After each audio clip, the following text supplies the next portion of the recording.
یونس نے مجھے ابن شہاب سے خبر دی، انہوں نے عروہ سے روایت کی، حضرت عائشہ رضی اللہ تعالیٰ عنہ نے انہیں خبر دی کہ پردے کا حکم نازل ہونے کے بعد ابو قعیس کے بھائی افلاح آئے، وہ ان کے پاس گھر کے اندر آنے کی اجازت چاہتے تھے۔ ابو قعیس حضرت عائشہ رضی اللہ تعالیٰ عنہ کے رضاعی والد تھے۔ حضرت عائشہ رضی اللہ تعالیٰ عنہ نے کہا، میں نے کہا اللہ کی قسم میں افلاح کو اجازت نہیں دوں گی حتیٰ کہ میں رسول اللہ صلی اللہ علیہ وسلم سے اجازت لے لوں۔ مجھے ابو قعیس نے تو دودھ نہیں پلایا کہ اس کا بھائی میرا محرم بن جائے، مجھے تو ان کی بیوی نے دودھ پلایا تھا۔ عائشہ رضی اللہ تعالیٰ عنہ نے کہا، جب رسول اللہ صلی اللہ علیہ وسلم تشریف لائے میں نے عرض کی، اللہ کے رسول، ابو قعیس کے بھائی افلاح میرے پاس آئے تھے، وہ اندر آنے کی اجازت مانگ رہے تھے، مجھے اچھا نہ لگا کہ میں انہیں اجازت دوں یہاں تک کہ آپ سے اجازت لے لوں۔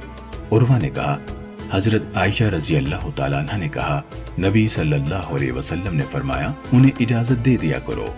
عروہ نے کہا، اسی حکم کی وجہ سے حضرت عائشہ رضی اللہ تعالیٰ عنہ کہا کرتی تھیں، رضاعت کی وجہ سے وہ سب رشتے حرام ٹھہرا لو جنہیں تم نسب کی وجہ سے حرام ٹھہراتے ہو۔ صحیح مسلم حدیث نمبر 3573۔